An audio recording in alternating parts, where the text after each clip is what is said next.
et accorde-nous la grâce de demeurer dans ta sainte et seule présence, Père, pour t'adorer en esprit et en vérité au nom de Jésus. Amen. Merci, Père. Amen. Gloire soit rendue au Seigneur. Alléluia. Alors, nous n'allons pas traîner. Gloire soit rendue au Seigneur. Alors, la Bible nous dit que chaque chose a son temps. Alléluia. N'est-ce pas? Nous pouvons reconnaître que chaque chose a son temps. Et Jésus nous a dit, il a dit à ses disciples, ce qui concernait tout le monde d'ailleurs. Il disait à ses disciples, travaillez pendant qu'il fait jour. Car la nuit vient où nul ne pourra travailler. Est-ce que quelqu'un m'a entendu? Est-ce que quelqu'un m'a entendu? Jésus disait, travaillez pendant qu'il fait jour, car la nuit vient où nul ne pourra travailler. La nuit, Jésus dit, il faut travailler pendant qu'il fait jour. Le jour est fait pour le travail. Alléluia. Le jour est fait pour le travail. Alléluia. Jésus nous dit, travaillez pendant qu'il fait jour. Car la nuit vient où nul, c'est-à-dire personne ne pourra travailler. Est-ce que quelqu'un m'a entendu? Est-ce que quelqu'un m'a entendu? La nuit vient où nul, personne ne pourra travailler.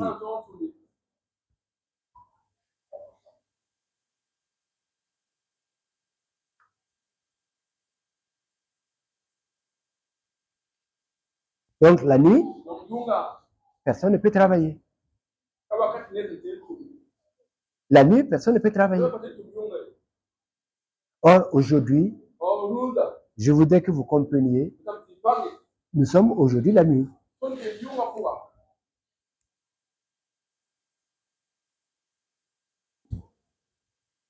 Est-ce que quelqu'un m'entend?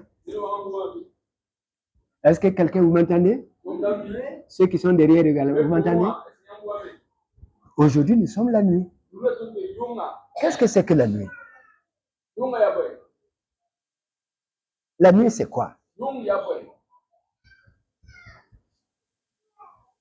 Oui.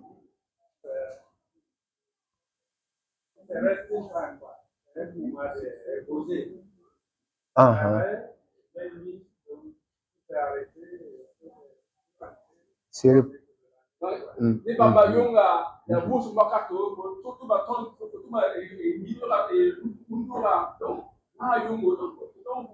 Alléluia. Gloire soit rendue au Seigneur. Alors ça, c'est sur le plan, naturel des lois de Dieu. L'individu, dans la journée, le jour est fait pour travailler, la nuit est fait pour dormir, pour se reposer. Ça, c'est juste. Mais ce n'est pas ce que Jésus dit. Alléluia, oui.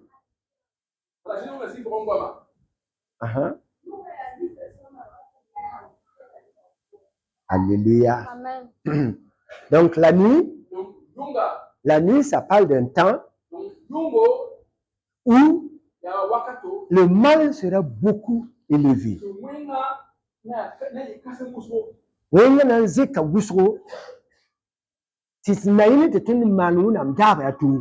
le mal va se lever à tel point que pour faire la volonté de Dieu. La nuit, c'est un temps où le mal sera très élevé.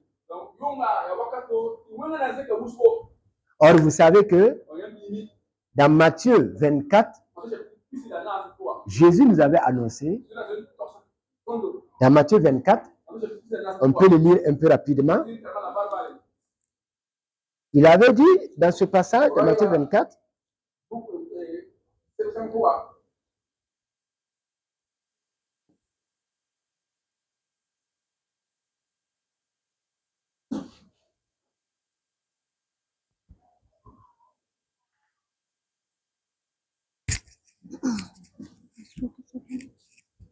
Matthieu 24, verset 12. Et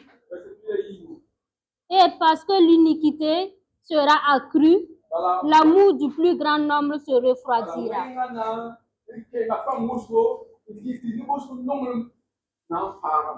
Donc Jésus nous annonçait que dans ces temps-là, pendant la nuit, lorsque nous allons atteindre la nuit, Jésus nous annonçait que l'iniquité s'accroîtra. L'iniquité s'accroîtra. Et l'amour d'un grand nombre se refroidira.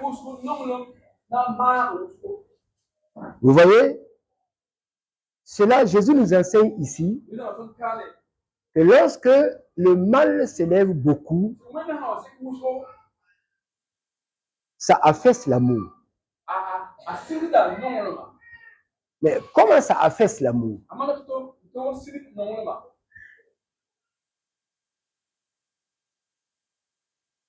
Comment cela affaisse-t-il l'amour? Jésus nous dit que le mal s'accroîtra, l'iniquité, le mal s'accroîtra, ça va beaucoup s'élever et l'amour va s'affaisser. Comment l'amour va s'affaisser?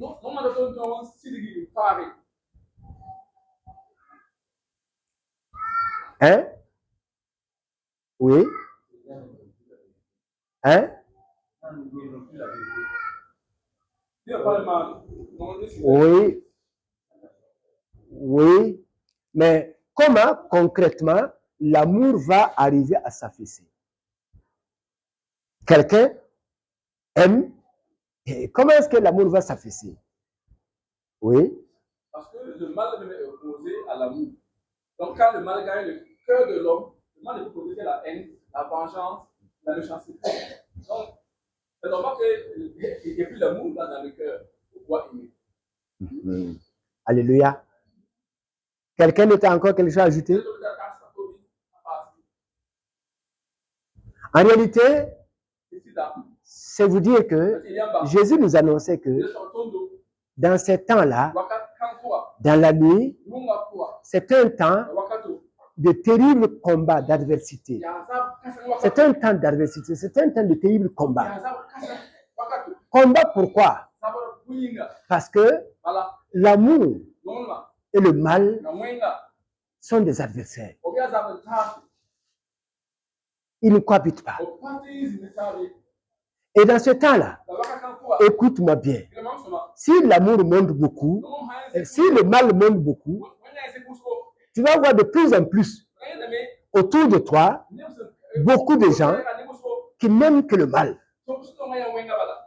De plus en plus des gens autour de toi qui n'aiment que le mal. Et toi qui veux aller dans l'amour, toi qui veux vivre l'amour, ici, on te pousse au mal, on te fait le mal sans arrêt. On te met le mal sans arrêt. On te met la pression par le mal sans arrêt. On finit par t'amener à tomber dans la colère, dans la haine. La pression du mal. La pression du mal finit par t'amener à tomber dans le mal toi aussi. Toi qui n'aimais pas le mal, toi qui n'aimais pas la haine, la pression du mal autour de toi finit par éteindre ton amour. C'est pour que vous voyez, regardez, ce n'est pas un fait de hasard. Ce n'est pas un fait de hasard. Si le mal est tellement levé que l'amour est totalement affaissé, tout le monde parle parce qu'on ne voit plus l'amour. Même dans la maison de Dieu, on ne voit plus d'amour. On ne voit plus d'amour. Les gens parlent d'amour, mais ils n'ont pas de comportement d'amour. Ils ne sont pas honnêtes vis-à-vis de la vérité.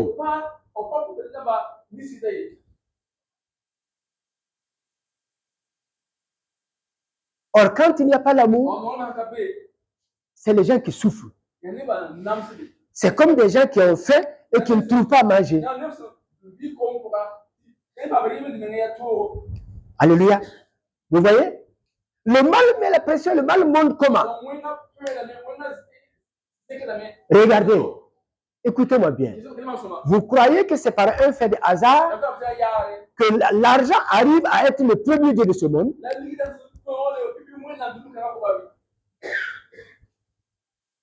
Est-ce que nous croyons que c'est par un fait de hasard que l'argent devient le premier Dieu de ce monde?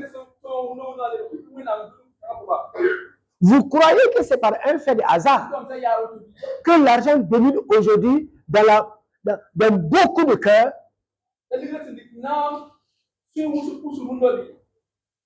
Aujourd'hui, les gens parlent de Dieu, mais leur vrai Dieu, c'est l'argent. Parce que entre l'argent, quand l'argent parle, puis Jésus parle, beaucoup de gens vont obéir beaucoup plus à l'argent qu'à Jésus. C'est une simple vérité. C'est un simple fait. Et vous voyez, à cause de l'argent, dans notre monde, les gens deviennent méchants. Les gens deviennent méchants. Les gens deviennent méchants. Ils sont capables de pires choses. Regardez, comme vous pouvez comprendre que des gens peuvent aller prendre l'huile de vidange des véhicules. Même si ça le temps ton mobilier cab, même ton corps ne te brille. Récent à vous, l'huile de la blague. Alléluia. Est-ce que vous comprenez? Regardez, il y a tellement de choses qu'on voit aujourd'hui. Comment vous pouvez comprendre? Aujourd'hui, regardez, quand vous allez dans les marchés, c'est des exemples simples et palpables. Quand vous allez dans le marché, les femmes vendeuses, les commerçants, parce que l'argent a pris le cœur. Tous les fruits, les légumes qu'elles vendent, tout le monde vend très cher. Et on préfère que si les gens n'achètent pas, on préfère laisser pourrir que de diminuer le prix pour vendre. Et si vous allez au marché, vous allez voir les tas d'immondices là, les tas de marchés les pourris là, c'est entassé. Elle voit ça, demain elle refait la même chose. Il faut avoir un cœur de fer pour faire ça.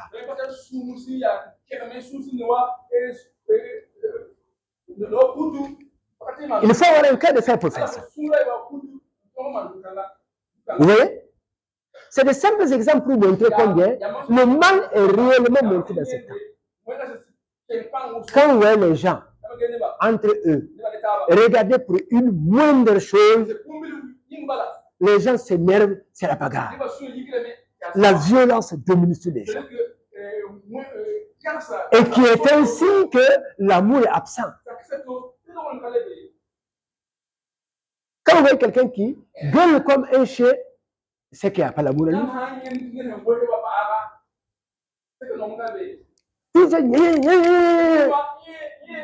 C'est qu'il y a quelque chose qui ne va pas. Or ça, c'est le caractère de beaucoup de majorité de personnes aujourd'hui. La Bible nous enseigne que les Écritures ne mentiront jamais. Tout ce que Dieu dit, on va le voir sur les réseaux. Et vous voyez, à cause de ça, regarde, si toi tu ne t'attaches pas de tout ton cœur au Seigneur, tu ne pourras pas échapper à ça. Parce que le mal met la pression sur tout. Regardez même autour de nous. De plus en plus, les gens, quand vous les regardez, si tu es quelqu'un qui ne parle pas, quelqu'un qui est réservé, quelqu'un qui connaît, qui par éducation, connaît un peu ce que c'est que la honte,